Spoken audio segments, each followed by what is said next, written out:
So welcome everybody to our webinar today. Today we're covering the newest app in Duda's App Store, Loxi, which is an event calendar kind of directly integrated into your website. Today I am joined by my friend Geoff Belanger, who is the product owner at Loxi. Geoff, can you want to switch to the next slide here? Geoff, do you want to go ahead and introduce yourself? Sure. As Russ pointed out, I'm Geoff Belanger. I'm the product owner for Loxi, Loxi being part of the events calendar family. So I'm excited to share with you a simple and beautiful online calendar today for your Duda sites. Awesome, thank you, Geoff. And for those of you who don't know me, my name's Russ Jeffrey. I've seen and talked with most of you on the call before, but happy to be here and happy to kind of host this alongside Geoff. So today on our agenda, we have a few slides we just want to go through, kind of high level of a lot about Loxi, a little bit about the company behind it, which is the events calendar, some of the benefits and features related, and also why agencies might leverage this on top of their site builds. And then most of the presentation today will be giving a demo.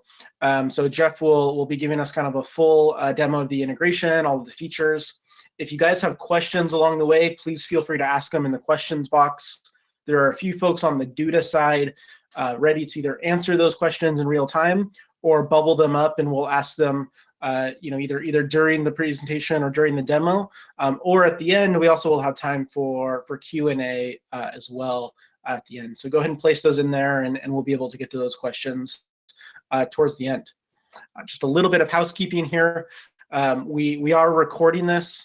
And so for anyone who has to drop off or you want to send it to other folks, we will send out the recording after. Usually we send it out the next day. So you guys can look for that and expect that coming your direction as well. With that being said, I will hand this over to Geoff for him to take it away and give us some information on Loxi. Awesome, thank you, Russ.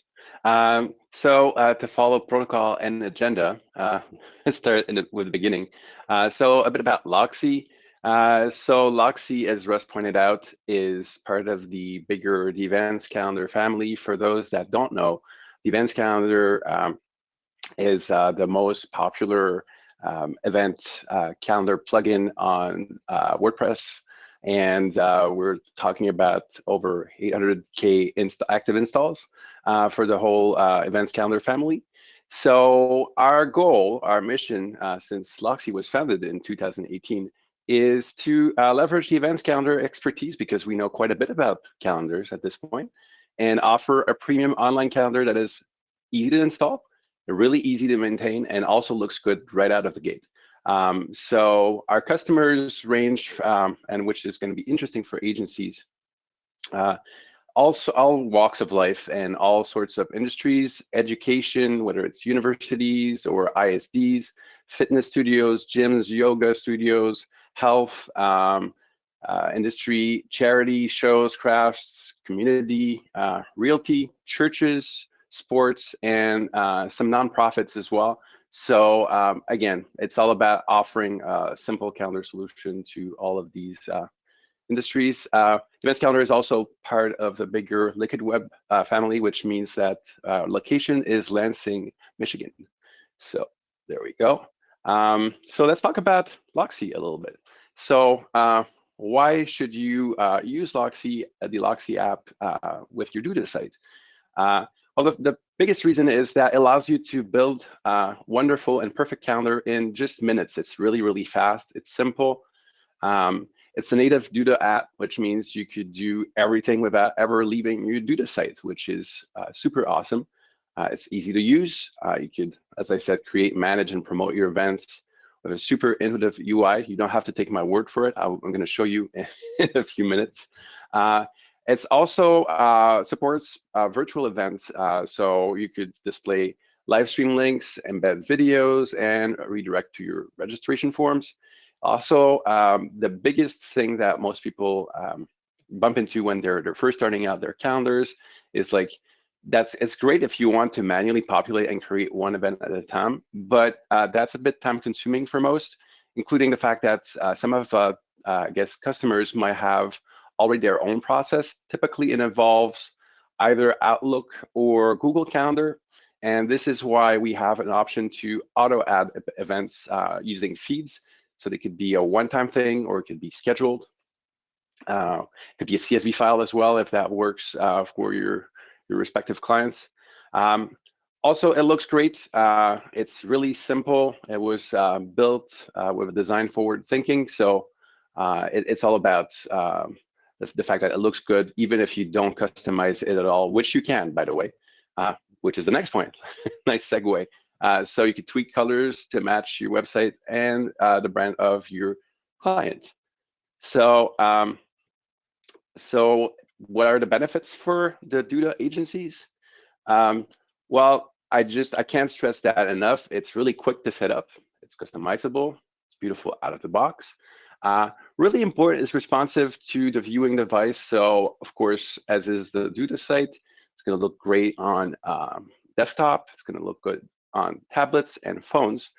But it's also responsive in a way that if you take the widget and put it in a certain container or a certain space on a page, Loxi is going to adapt as well. So that's also really cool to that specific page and its different declinations. So automatically populated by the Google Calendar feeds, as I said, which is a good feature. That we also have a little cool hack using Google Forms that lets, if some of your clients have community events and they'd like to have their community submit events, use Google Forms, which in turn populates Google Calendar feed, which in turn we can import into Loxi automatically. And the best part is probably the last point, which is like, it's so easy to use. Like, of course, there's a wonderful knowledge base and tutorials and whatnot, but truthfully, most people need no or very minimal training to get going, which is awesome. So I think it's time for the live demo, according to this slide. So I'm just going to go right into it.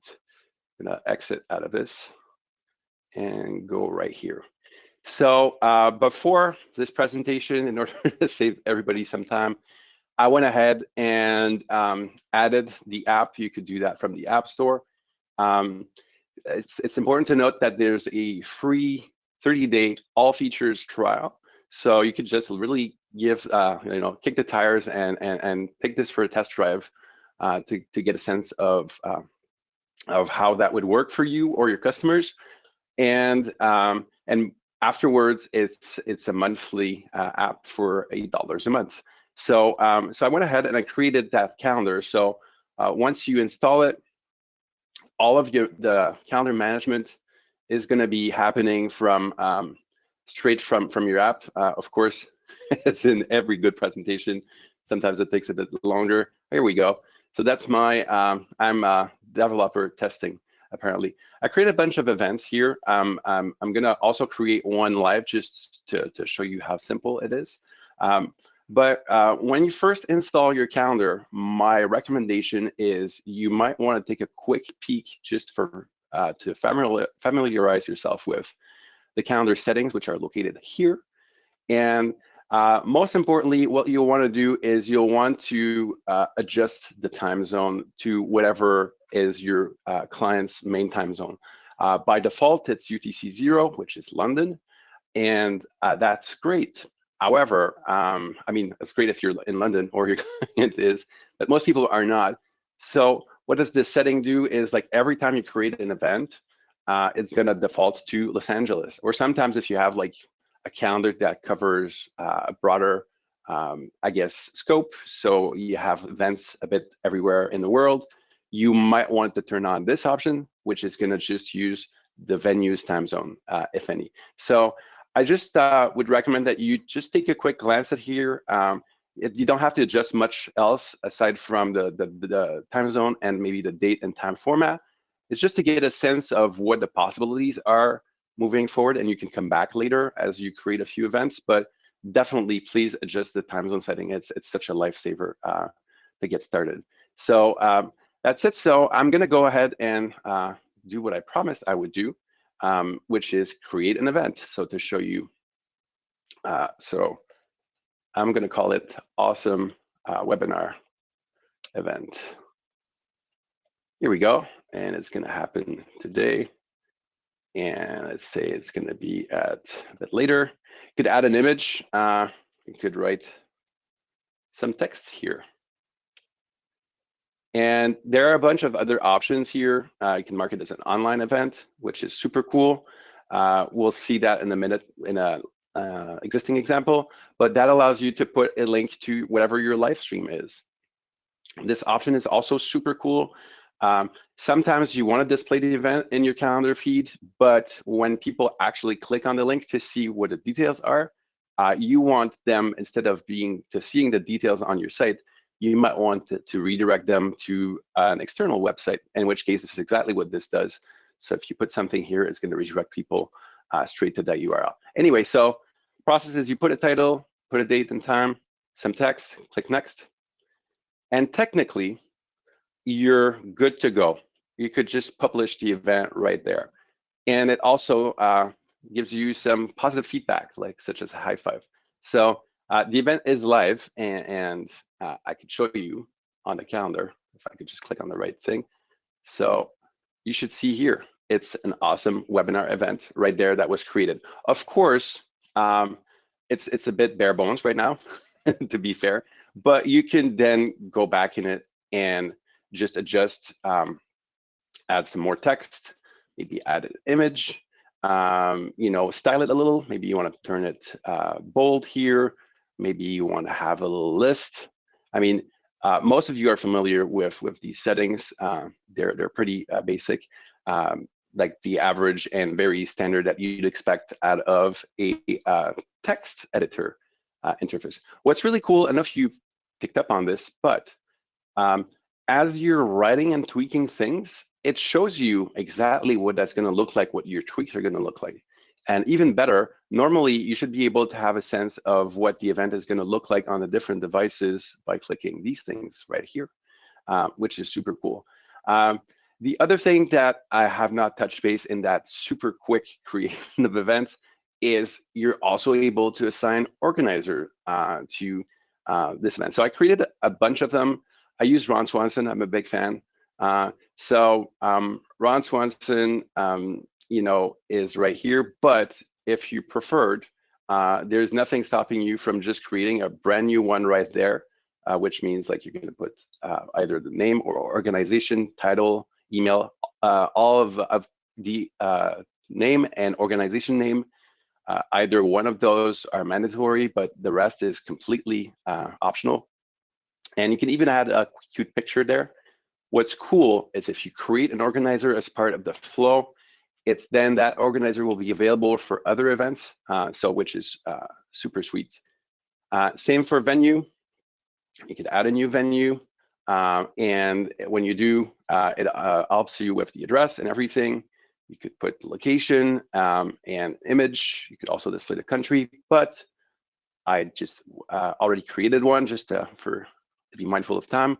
So I used Belmont Shore. As you can tell, it displays beautifully here with a map that you could just go in, and it's on Google, like so. And what else can you do with your event? Well, glad you asked. You could put cost, if any. So no cost is the default, but you could make it a free event, which is super cool. You could say it's one price. So let's say this is going to be $10 here, $10. And depending on the currency you're using, sometimes you might want to switch where the currency displays. And this is called Ticket Link, but truthfully, it's really a button. So you could use for whatever purpose is suitable for your clients.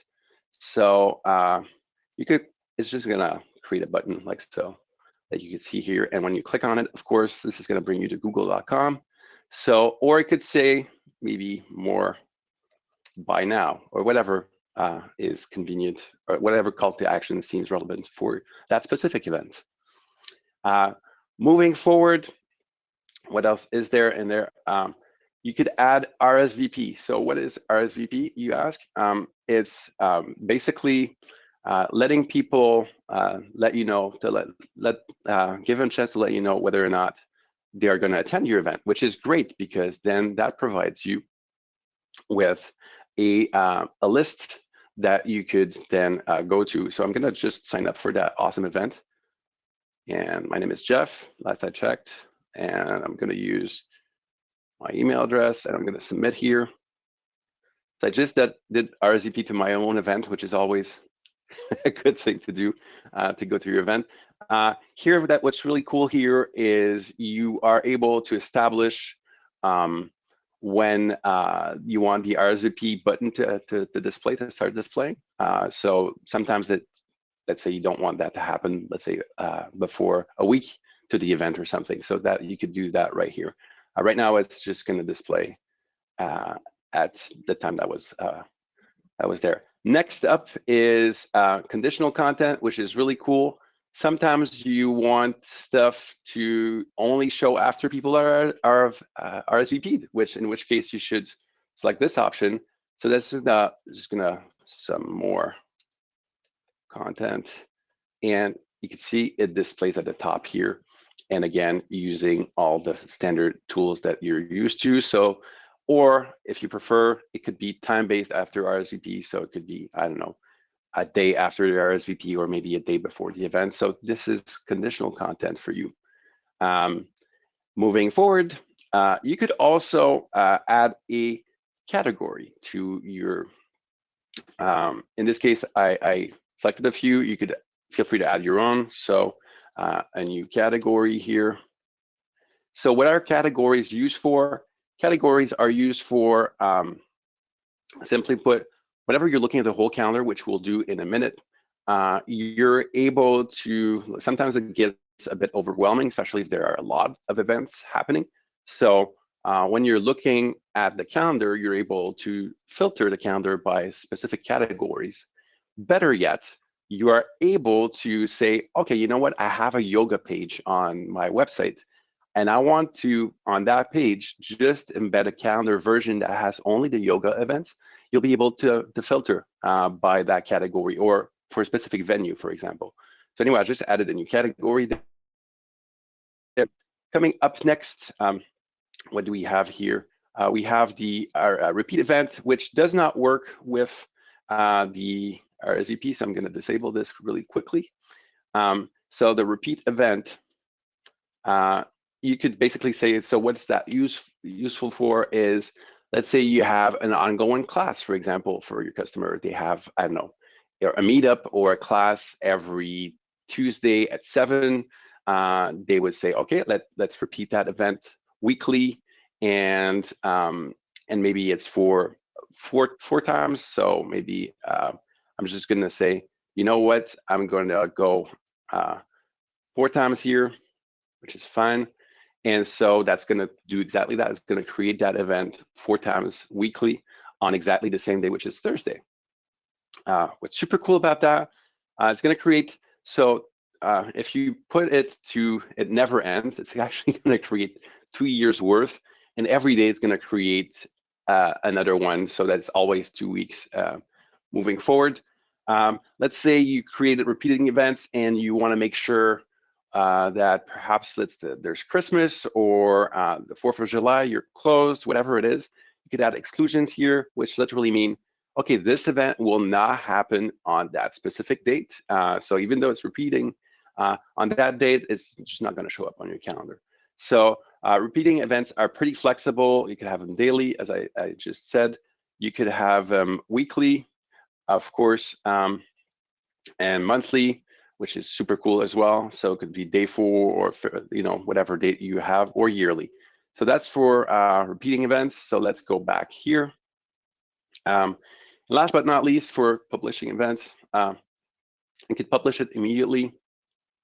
Save it as a draft if you want to come back to it later, or say, you know what, I'm done, but I don't want this event to go live until whatever date it is, maybe until, I want to say Monday, next Monday. You could do that there. You just like schedule the event to be published on Monday instead. So with that in mind, what am I missing? I'm missing something that's preventing me from publishing. Yeah. Oh, this is what's happening here?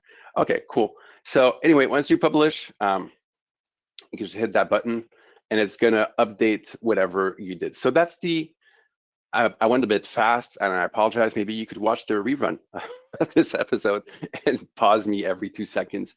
But I want to be mindful of time and cover all the amazing stuff there is to cover. So that is event creation in a nutshell.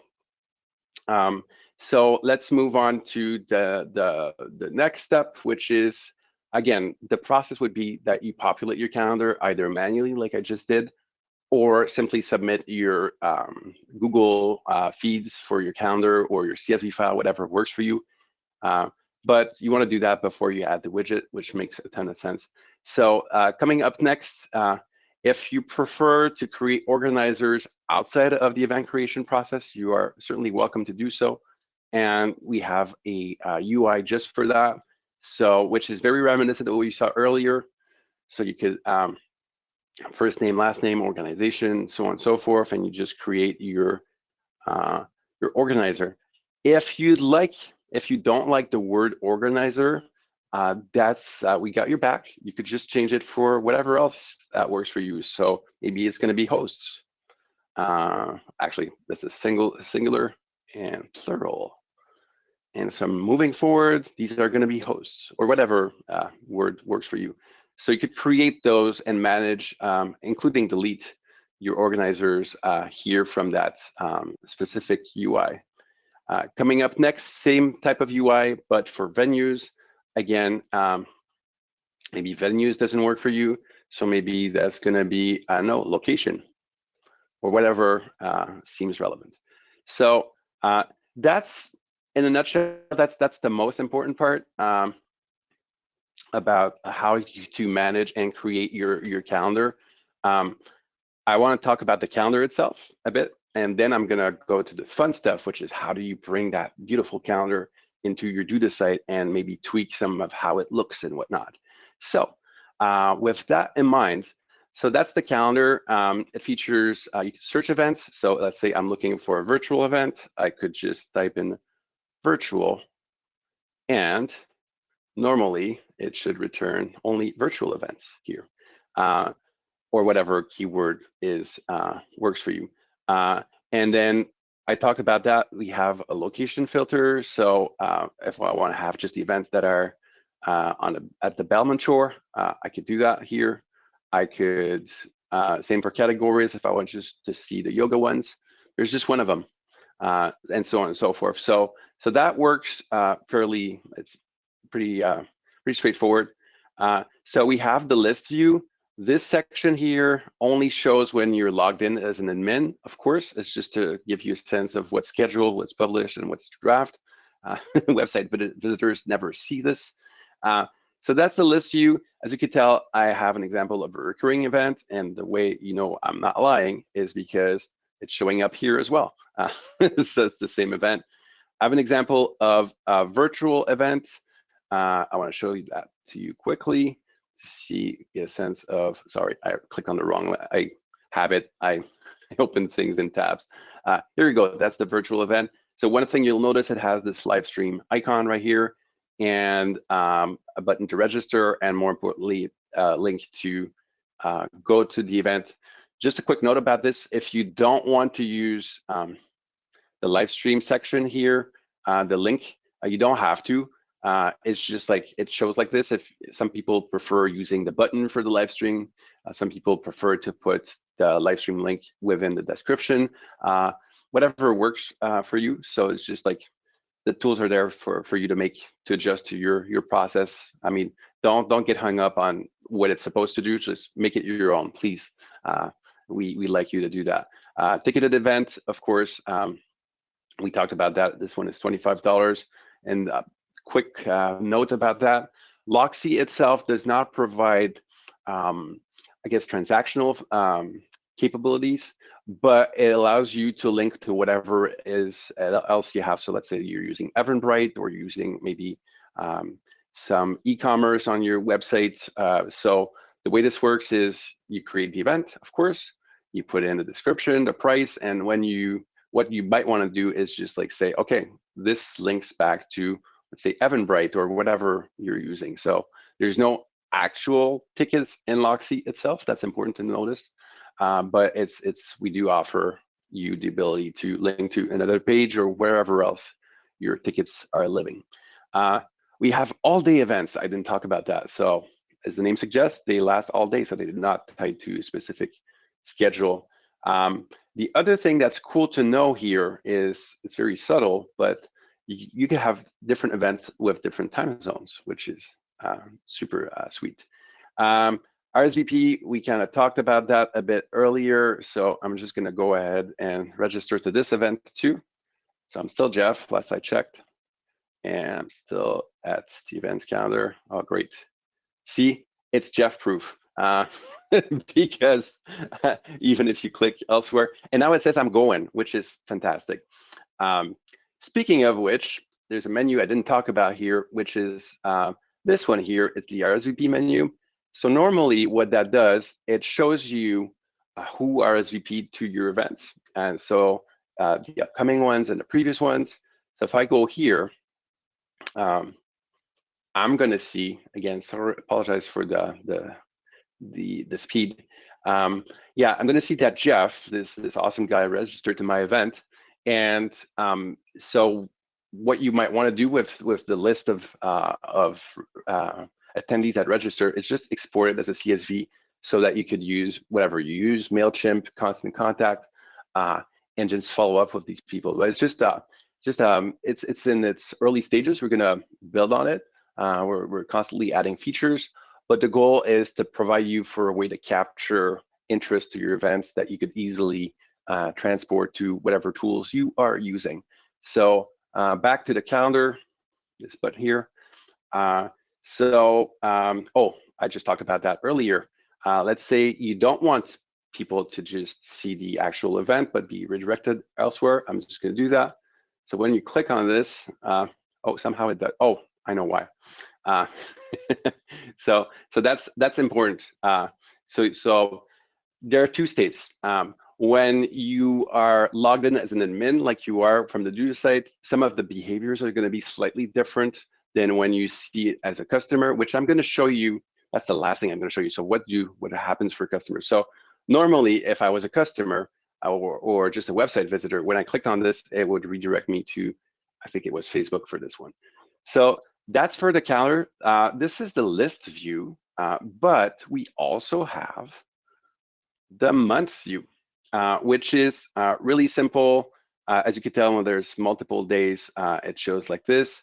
And if you click on this, you get a sense of what's going on and what the events are. So you have a choice. You could display both month and list view or just one of them. So that's for the tour of the calendar itself. So once you're done populating this, your calendar, you will want to move on to actually adding it to your site. So this is what I'm going to do now. So switching contexts, I'm not on my site. Most of you are super familiar with this UI. I conveniently created something called the calendar page ahead of time. And so how does that work really? So what you do is you go to the widget area and you look for your Loxi calendar widget, which you're just, again, gonna, you could add it anywhere you want. Of course, you're all familiar with that. And it does precisely that. So as you could tell, my calendar is now available. As I mentioned earlier, the size of your container or your column, whatever you're added into, is gonna just adjust automatically. And so you have a bunch of cool options here. So let's say you don't want people to be able to choose the location like so. Well, no problem. You're just gonna hide that filter. So it's gonna reload quickly.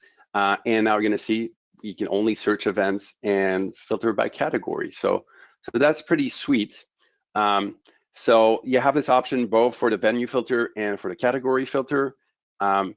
If you wanted, like I told you earlier, you know what, I just want to display the yoga events. You could just type in the name of your category right here. And it's not now gonna only display that event that was in the yoga category as we talked about earlier. So it allows you filtering. And so if you really want to make this yoga specific, I would probably hide the category filter after I filtered it. Hang on. Oh, actually, is it gonna show? Come on, Loxi, you got it. Yeah, so see, it's filtered by category, which is the yoga, but it's hiding the filter. So that way that person, for all they know, this is the yoga calendar or whatever is your thing. So that's pretty cool. You could also, there are some additional options. You could decide whether or not you show the search bar, and you could decide whether or not you let people toggle between the month view or the list view. So this little thing here, which I'm gonna hide. And this option is really cool. Some people are not a fan of having the Facebook and Twitter links in there. So I'm just gonna these ones here. So I'm just gonna hide them like so. And so no longer are you seeing those right there. So, which is really cool. What else did I want to talk about? I think I could just, hang on. I hope I'm giving you all hope how simple this calendar here is. Here we go. This is the link I was looking for. So the other thing that's important is, like, as you could tell here, I did not have an image that looks like, kind of like not the best. We have the options and calendar options to have a placeholder in the cases where you don't have an image. But some people like it super minimalistic, in which case you just remove the image altogether in the list view, and it looks a bit like this. So as you can tell, it's kind of really super streamlined, super minimalistic, and that's great. So these are the additional options. And we talked earlier about how could you customize this. So you could choose whether by default you show the list or the month view. That's totally up to you. You could also tweak the accent colors of, like, you could tell, like, let's say the links or whatnot, to whatever matches the brands. You could, really go all out. Let's say I'm in the mood for this, and which is super cool. I mean, this is pretty self-explanatory. So you have the light theme, which is by default, but we also have a pretty cool, in my opinion, dark theme, which looks like this, which is really sweet. We have four default Google fonts here, so Roboto, bold, condensed, and elegant. More to come. In theory, we should be able to bring all of the Google fonts family for your choosing, but we boiled it down to 4 of them just so that it looks good, and we chose the best ones for you ahead of time. So I'm not going to. I mean, I could do it. I could have the transparent background, but if I do that over the dark theme, it's just going to be white on white. So that's not going to look good. But you get the idea. Is sometimes you don't want that big box there. I mean, and what that should do normally. See if it's Murphy's Law. Yeah. So that's not the white on white. I would not recommend it. I'm just saying. And then you have some classic animation that is super Duda specific that everyone should be familiar with at this point. So in a nutshell, that's pretty much all there is to add the calendar, and which leads me to the last part of the presentation before your questions. Geoff, one quick thing before we move on from this part. We do have a question from George asking, can we use the widget several times in the same site for showing like different events? Yep. Absolutely, that's a wonderful question. Yes.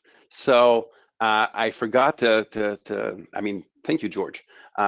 Two things: unlimited events and unlimited embeds. So you could embed different variations of your calendar in different places on your website. So you could have the main calendar on its own page. You could have a yoga calendar on a different page. Like there's no limit. Like yes, please go all out and Like, feel free to have as many calendars as you want on your website. Cool. Hopefully that answers George's question. So any more questions before I show the visitor's perspective? No, we're good? Nope. Not right now, yep. Awesome. So, so I'm gonna publish this because, you know, all right, I have a web address. That's exciting. Okay, so this is the visitor's perspective.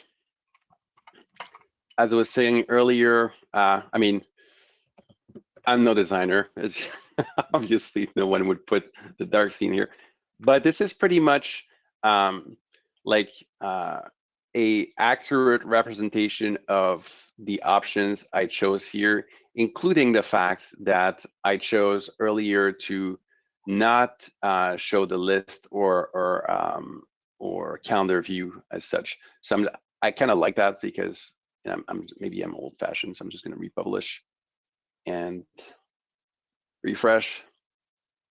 I got carried away there. Apologies. Here we go. Here we go. So I have it back. So as you could tell, whatever change you perform in the background. So quick concept here. I forgot to specify, but it's kind of important. So as you saw when you're using the app section, this is where you manage your calendar. And whatever you do there, it's gonna get automatically updates whatever. This is an embed of that calendar, but these are two different things. Like I mean, this is a copy of the main calendar you worked in. But yeah, so you don't need to change anything here. You would do that under the App Store section after you're done. So yeah, so let's switch to list view and let's tempt Murphy's Law. As you can tell, there are no longer any images there because I just removed them from that specific version of the calendar. When I click on redirect to an external URL, well, Firefox is being nice.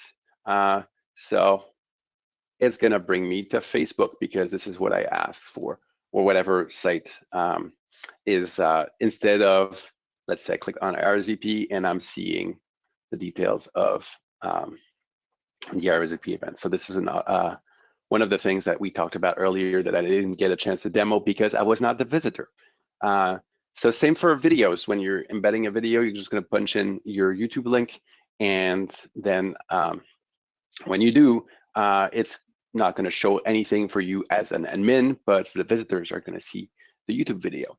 So that's it for me. I think I covered it all.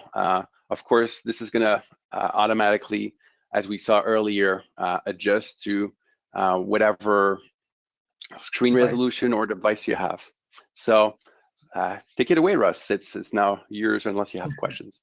Yeah, Geoff, I think next it would kind of be interesting to hear what you guys have planned for the future. You know, I know Loxi, you guys work primarily off of, the event calendar system, which is embedded into WordPress, and you're evolving Loxi as you go forward.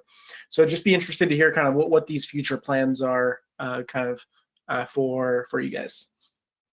Yes, thank you. This is why I returned to, thank you for the return to the slide deck. Yeah, so a couple, as I was saying earlier, what we do is basically, if any of you have feature requests, we're definitely interested in hearing about them. So it's going to also be depending on what people want, but it's an iterative approach, right? So, but what we know for sure is multi-language support is a biggie. So we already put the infrastructure in place.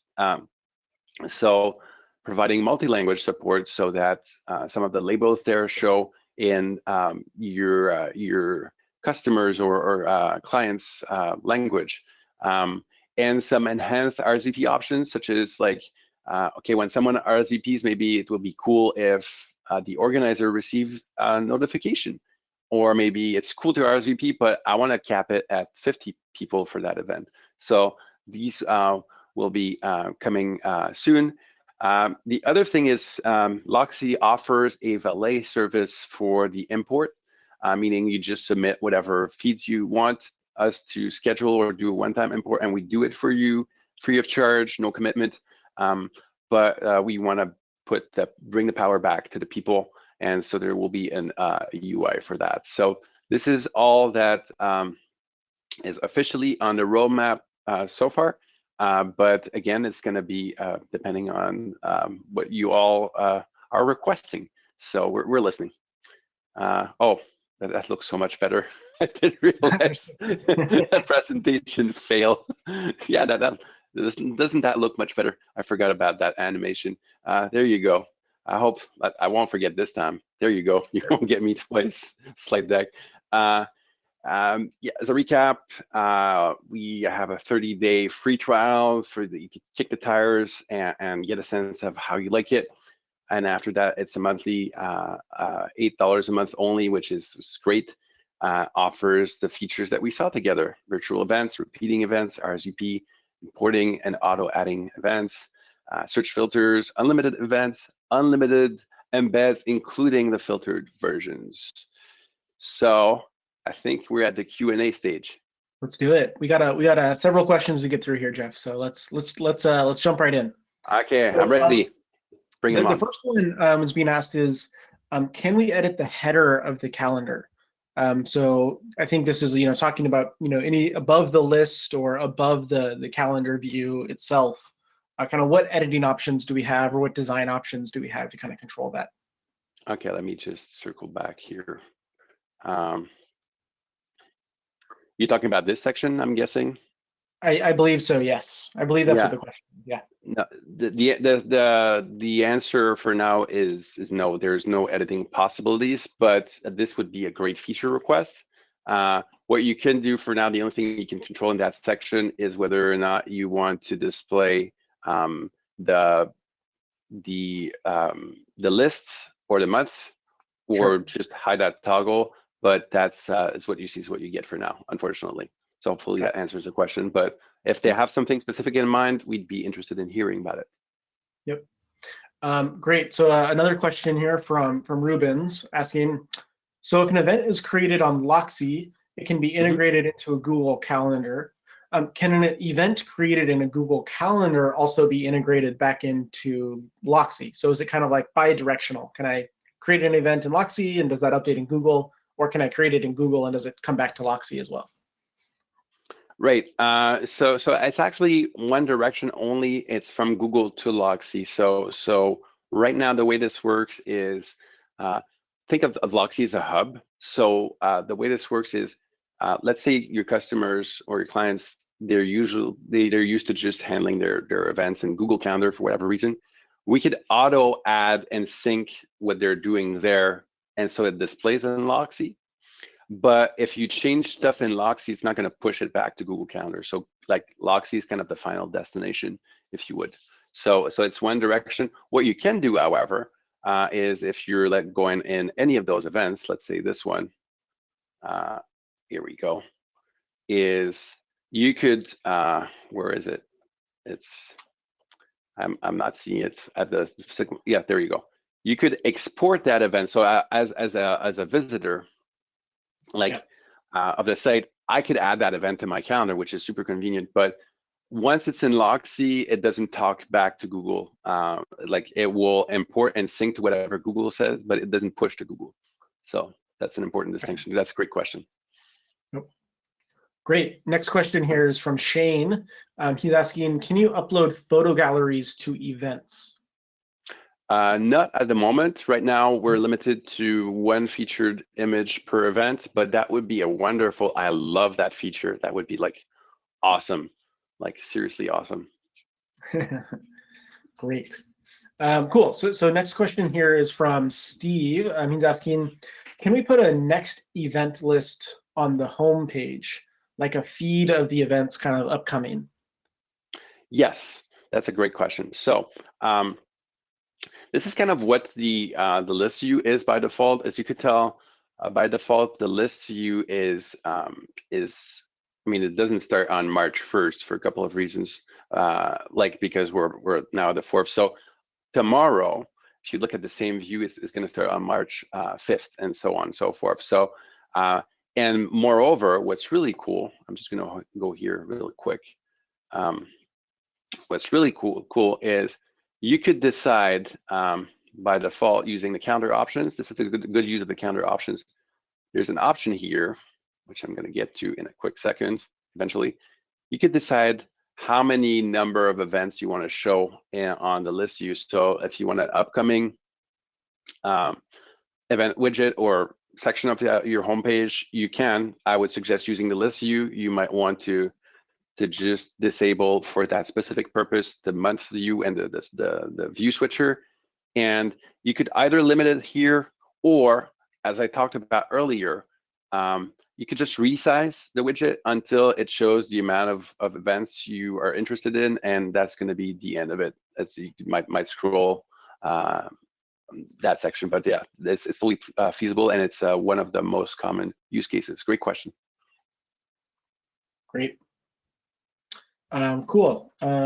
Next question is, let me find it here. Eric is asking, is it possible to export events, both coming events and past events? Okay, so you're talking about when it's in Loxi, you want to export the whole calendar? Is that, I guess, what the question is? Or I believe so, yeah, like the whole history. Yeah, exactly. yeah. Not for now. We are working on something to export on a month basis, like to have an export of the month. But right now, at this specific point in time, as I said, keep in mind it's dynamic. So we're definitely interested in finding out about those features. And obviously, the most popular ones typically win, which is because this is for the greater good. But no, not at this moment. I mean, if someone really needed to have the export of their events, we could arrange something offline, but there's not a UI specific component to that at this very specific point. Got it. Great. And Geoff, you know, we've talked a lot about feature requests here so far. What's the best way to just send those to you guys? Is it through your support channel? Like how should people send those through? Yes, absolutely. Through the support channel, just send a quick note. Hey Loxi team, like your calendar. Or you don't even need to be polite. You just say, hey, I want this feature, because preferably, I mean, people don't have to, but it's really helpful to the team if we understand what people are trying to do, so we get a kind of a use case for it. That we listen. We're really interested in knowing what you all have in mind for that. But again, it's probably never going to be. There's a reason why they're not like a ton of bells and whistles, is because we want to keep it really simple for customers, but it still could be improved on, of course, obviously. So, and we're definitely interested in doing just precisely that. So, cool. Good question. Well, one question just from me. One thing I think would be interesting for you guys to think about is potentially doing like a schema markup. Schema has their events markup, and so you can display upcoming events directly on a search results page. Is that something you guys have thought about and kind of planned on? Yes, absolutely. Schema, JSON LD as well is definitely something. I didn't put it on the roadmap because I didn't want to get too geeky.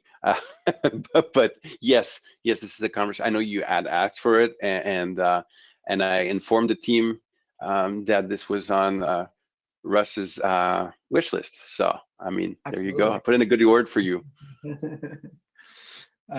Great. Cool. Next question here from Andrew. He's asking if you sync with Google Calendar, will the categories from the Google Calendar or other Google Calendars in the same account come in?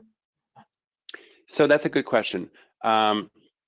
So the way this works is I don't want to get too technical, but the way ICS files are structured in typical Google Calendar, there's no real place for category at the Google level. However, when we do import any feed we are able to, I mean, in fact, when you submit the URLs you want to import, you can say, hey, this feed, it's going to be for sports events. Can you put that in that category? So we're able to map, as you're submitting those URLs, each of those feeds to a Loxi specific category so that you don't have to manually assign, so which is super cool. Something else that we're able to do, which is like kind of silly, if people want to, we could prepend an emoji or something like, let's say you have an event title and you want to have a smiley face or, I don't know, a soccer ball emoji in front of a specific feed, like we're able to do that as well. So we have a bit like flexibility there, including we can filter those feeds. So let's say you want, okay, import from this feed, but only imports the events that say yoga in them. We're able to, so we have a bit of flexibility in how we're importing, and there is no limit on the number of feeds we can import to a calendar. Just like map it out for us so that we can make sure that there's like, it's typically fire and forget, and the lowest frequency is daily. Some people like weekly, some people it's one time. So, but yes, there's a bit of flexibility there. Great. Cool. One feature request that just came in. I'm sure I have the same question actually. Is any chance that the RSVP functionality will be enhanced over time to more closely resemble ticketing functionality? So for people to actually purchase and check out when they're RSVPing. Yes. We actually, this is something we have for the events calendar. So the infrastructure is very similar. So therefore, like we could build that feature. It's just like based on the feedback we had, most people did not want to get transactional there, but most likely what that would translate to is having both the RSVP and the ticket there, and some kind of link tying this back up to PayPal, for example, just a simple PayPal integration or whatever it is. I'm sure we could have conversations about this, Russ. To be really completely transparent, I'm not familiar with what the Duda team offers for transactional. I'm sure we could find something out. But yes, definitely. It's again, it's great to get started, but we're very aware that people will want more, and which is fantastic. Like, let us know. This is a good one. Great. Thank you so much, Geoff. Looks like we are all out of questions as of right now. If there is any other questions, we can take those quickly. We have a few more minutes here. If not, we'll go ahead and wrap up. Brian, I see you're asking where do we submit feature requests, and just send them in. If you just go to help.loxi.io or Loxi support, just submit a ticket and submit it as a feature request. Yes. That's a great way to do it. So Geoff, I want to thank you so much for being here and joining us today and presenting this new integration. We're really excited about it, and hopefully this will be of great use to our mutual customers. Absolutely, and again, the door is open. Please reach out. This is, I mean, it's not, I mean, we do use it, but it's mostly for every one of you out there. So hopefully you like it and you can help us make it better. So it was a pleasure being there. Thank you so much, Russ, and to the Duda team as well. So that's it for me. Bye, everybody. Bye, folks.